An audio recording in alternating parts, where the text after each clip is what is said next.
we are live. So let me quickly say hello to this lady, Caroline. Welcome. Thank you, Marco, and thank you for having me once again on your show.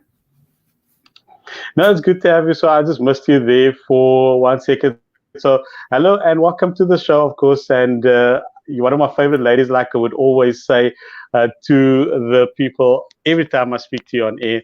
And you got a story to tell, a phenomenal lady, of course, and a woman of strength, a woman of note. And today I want to give you a little bit of time to tell your story. And it's over to you, Caroline. Tell us your journey, your story. Okay, thank you, Marco. You know what? It's the second time today that I'm telling my story. But I said to the group earlier this morning that, telling your story allows other women, it gives other women permission to tell theirs. And it also Yes. encourages other women to tell the story, because we know that silence hides violence, and and healing starts taking place when we talk, when we speak. So, Marco, I say many times I'm not a survivor, I'm an overcomer, and I've overcome this.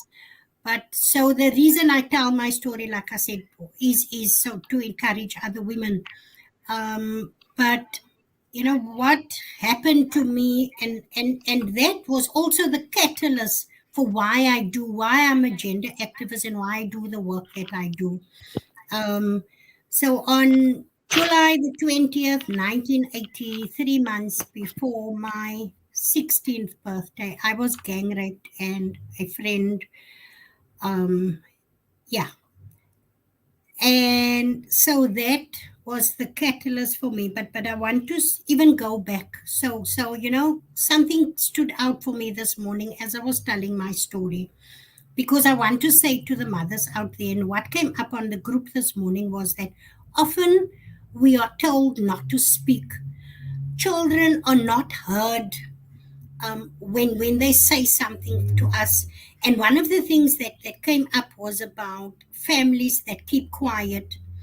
And when I was telling my story on Lynn Kershoff's show, On the Couch with Lynn Kershoff of the Shack, I was telling my story, and the next morning what struck me more, Marco, sorry that I'm jumping around, but the next morning what struck me was that my 73-year-old sister called me, and she said, they called me Kala, you're so brave. She says, I cried when I listened to you. And it wasn't the first time she heard my story, and not that she doesn't know the story, Marco, but it also triggered her to tell me her story. And so imagine, for 73 years, she kept quiet of the sexual abuse that happened to her. So I want to encourage women out there. For many years, we live with this, and this has implications of how we then live, of how we show up in the world, of how we do things. It has an indirect effect on us if we do not heal from what has happened to us in our past. And so I am healed, I have overcome. But I want to tell you that, when this happened to me, all I wanted to do was die. I did not see a future. I did not see a good future. I then, so after the gang rape, Marco, like a lot of rape survivors, I then became promiscuous. I used drugs. I went down a bad path. So now at almost 57, and I look back at that, and I don't just want to tell my story of what happened that night, but I want to say, often we speak about what happened, but not what happened to rape survivors after that. And so, of course, I become the rebellious, promiscuous woman, young woman, teenager that runs amok, that is out of control. And many times, dan sê hulle net jy's ou gat Marco, you know? Mm, And what's mm, up with that young woman? What is up with that young girl? Nobody sees the pain and the hurt. Nobody knows that what is happening inside of her, because we are often told to get on with it, get over it. I was told 2 weeks later after this happened, I'm a Peters. I should have pride. I must get up. I must walk tall. But but I was dying inside. And I don't know who this is for today. If there's a young woman that you find, that you see in your community, that's running, that you think, wat gaan aan met die kind? Because, hulle is nog kinders as hulle 15, 16 is, Marco. Yeah. And so many times I listen to people that say, yes, she must overcome, she must. But have we spoken to her? Have we really, and for us, many times we don't take young women for counseling. I only went into counseling at the age of 22, Marco, and this was 6 years later. So it was a process that happened for me. So with the rape, and one of the other things I said to someone when I was 6 years old, this also came up this morning for me, Marco, while I was speaking, was the 6-year-old girl that was abused and my mother taking me to Red Cross Hospital. And when we left, I thought that was going to end. This doctor, I will never forget how this doctor looked. This white lady with a bun on the head. And I thought when she called my mother into the room, this is going to end for me there. My mother did not stop it because all my mother said to me, I mustn't tell anyone at home. You know, so I want to say to our communities, to women out there, to mothers out there, see something, say something. Marka, we keep quiet. We keep quiet. Our girls are suffering. Marka, I'm sorry that I'm doing this. I know you want me to tell my story, but I'm just speaking from my heart here today. Yeah, it's good. Go for You, it. if we talk about little girls, we often say, come give me a kiss, I'm going to give you a sweet. The exchange of things happens. So the next time the uncle comes with a sweet, the child is going to think it's a good thing. We have to check our mannerism around our little girls, even around our little boys. What do we teach them? I always say when we speak about rape and inappropriate sexual behavior, how do we speak to our children? We speak age appropriate thing, but always make leave the awareness with the children.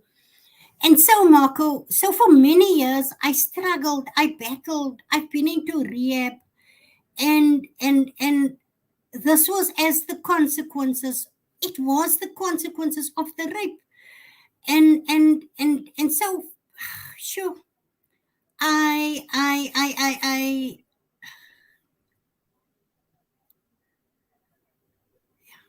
No, you go on. I'm listening to your story, Caroline, know and I you're think your listening. story is so important. And I needed a pause there, Marco.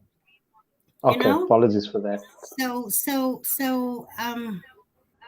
so many times, when I think back, and we make young women feel guilty, like if only I walked around the Nantes and not over the Nantes, if only I walked earlier, you know if only that happened, if I left to go to Gatesville or Rylands like we were Hmm. going to earlier, if only I listened to my mother, and then we come back and this thing has happened to our young girl, and we also say, maar wat maak jy daar? So that guilt Yeah. and blame and shame that is placed on a young woman. I was that young woman. And when I started in the sector, Marco, after even going into the sector, I was not healed yet. I was not healed. I struggled, I battled, but I also knew deep within me that I wanted to help other women that is going through these things. And so I started my journey I joined as a rape crisis volunteer. And those years with the rape crisis, they had a program that if you want to join a rape crisis, you come into the program. But the first thing they do is also personal growth. And then you go through your whole life, And I was a textbook case of what a rape survivor look like, or how a rape survivor shows up, the manners, the helplessness, the powerlessness, the shame, the fear, yeah, and so I continue to live. I mean, you know that I started running at a very late age, over my 40s, but up until this day, I will not walk alone unless it's with my dogs. I always have someone accompanying me, so those things are directly because of I do not sleep in the dark, Marco. I always have a light burning. And yes, I'm a Christian. I serve God. I have faith in God. I have, and all the, but those are the trauma things, And yeah, even in churches, sometimes we feel like we say a prayer and she must be healed. And I believe that, mm, Marco. I believe that. But remember, there's a process, like in anything. Trauma is yeah, complex, you know. So it's not just a prayer and I'm gonna be better. God has given, there's people like me that assist you through court support. There's people like me that will, there's psychosocial support that other people do. So there's other support that God has equipped yeah, people to support those rape survivors. But I want to say, this is so on my heart that when we encounter rape survivors, that we do not shame, we do not, yeah. we need to hold safe space for rape survivors, Marco. Yeah, I was going to actually talk to you or ask you to talk on that shame aspect. And often it's the shame. It is the thing that we keep hidden that has Yes, power over you. yes, And I cannot purport to know that it's easy, but I know that a lot of these women would sit with the shame, and it takes longer for that healing to come because of they feel they are guilty when they are the victims and they're not mm, the perpetrators. Yes, you do mm, become victorious later, but it's a process. Talk to it's us a about that process. quickly. Yes, I want to say, Marco, it took me years, many, many years, to be, like I say, an overcomer and victorious in this walk. Um, but it was very. I always felt like I was not the same as other young women. I always felt like, you're not a virgin anymore. You've been. I mean, with my gang rape, it was there was almost 20 guys. I was stabbed. So it was, you feel the shame, the dirt, the guilt, and then of course you weren't supposed to be there. You weren't supposed to walk around, um, and so I the shame is a huge thing, but also just, I will never forget, this happened in 1980, and I think 2000, it was still P4 radio at the time, and also during a Women's Month, when they asked me to tell my story for the first time publicly. And it was in the early 2001 or so. But I remember I went home and I actually got physically sick, Marco. I went home, but I had the support of counselors with me on the show. Someone I knew, someone I trusted that was with me when I shared, and but the shame is what we and it's and I also blame communities for putting that shame on women, and one of the first things I say to women, there's nothing you could have done differently, there's nothing you could have worn differently. We know, we just saw the rape of Cynthia Dobell in Belleville South. 93-year-old woman that was raped, sodomized, and murdered by a 25-year-old man. So being raped, it's not about what the clothes you wore. She was in a bed Yeah, sleeping, Marco. We see babies being raped. So it's about power and control if we understand the context of rape. So often yeah, women suffer from shame and guilt, and you feel powerless and helpless because, of course, your power was taken from you. And I always say that, Marco, for many years I did not know why I don't eat vanilla ice cream. only to realize many years later in my life that the perpetrator of my sexual abuse used to give me vanilla ice cream. So in exchange there was that sexual favor. So when we speak about sweets for children and sexual favors, no, um, Yeah. and and that only came out in years of therapy, Marco. And then I had to put that connection to that and intentionally do that to take my power back to eat vanilla ice cream. So it becomes, but it's years and years of therapy I've had, years of experience in the sector, and other women. Like I work in the sector now, there was other women when I came for help that assisted me, that spoke to me about the shame, the guilt, and that it's not my fault. And no matter what I would have done differently, it was not me, it is the perpetrator.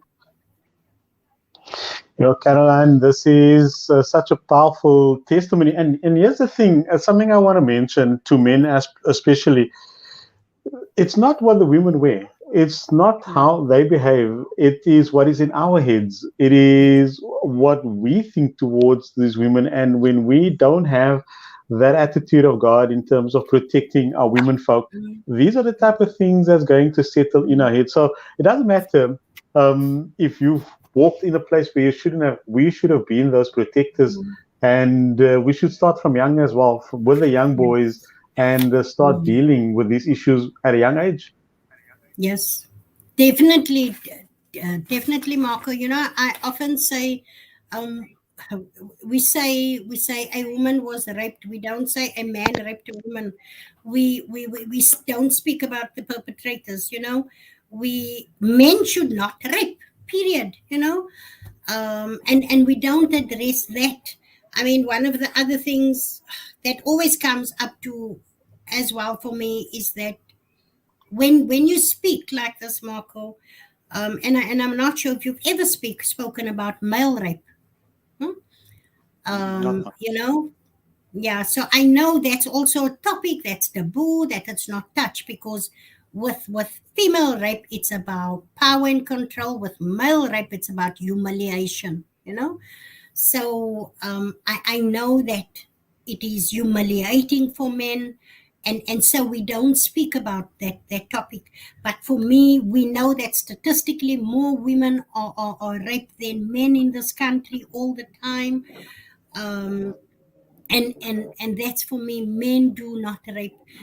Marco, it took me, um, if I look back at what happened on that day, but I also look at the sexual violence perpetrated from the age of 6 in my home until when that happened to me 3 months before my 16th birthday, and it took me years to have an intimate relationship with a man, that was whole. Hmm? Because not intimacy as the world sees it, but sacred and things like that.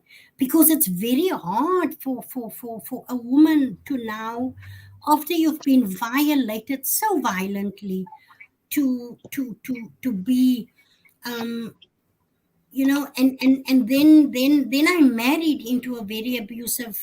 I was in an abusive marriage where intimacy also wasn't sacred, and that was also something I then had to overcome, and have to stand up and speak out against that too.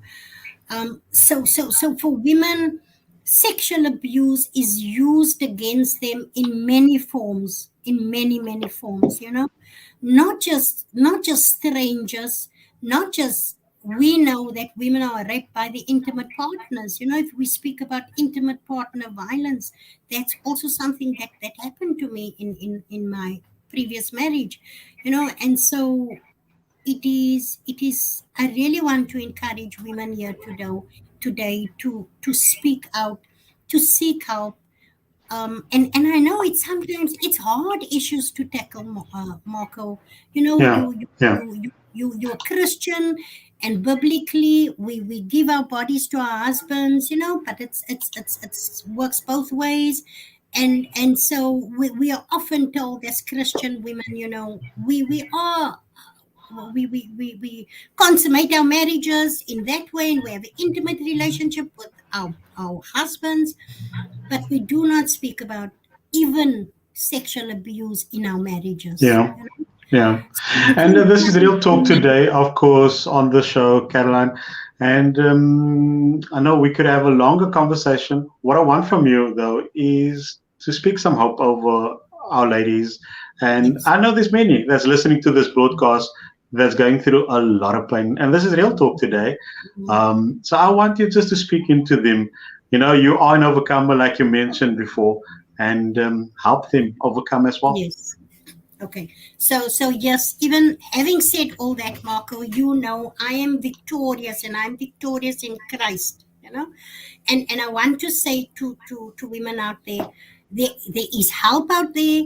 There is hope. If you want to see hope, you look at me. You can look at me, look at my life, look at my testimony. I have overcome much, and so, but by the grace of God, through the grace of God, through brothers and sisters, through family and friends, and even Marco. Marco, I will never forget your apology to me many years ago when I first came onto your show telling my story. That helped.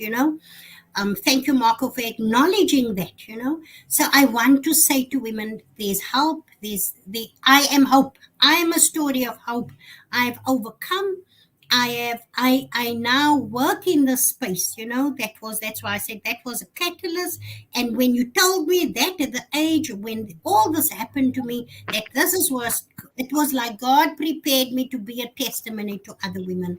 And you know what, I look back now and I thought, oh goodness, Lord, but I have overcome so much. So thank you, Marco. I just want to say to the women there, if you want to see hope, you can chat to me, speak to me, inbox me. I am a story of hope. I'm Caroline Peters Paulser, and I know that through the grace of God, I have overcome. Thank you, Marco. We got to get that right, Caroline Peters Paulser. Just saying. Yeah. But thank you so much for your time, and thank you for encouraging others as well. And the fact that you have overcome, others can also. So, Yes. I love you, and I I get to say love that you. publicly as well. Thank And you. Thank thank you you, so brother. much I for love being you you. too. Yes. Thank you, brother Marco. Thank you, Caroline. Till next time. Thank you. God bless you. Thanks. Thank you. Bye Bye bye. bye.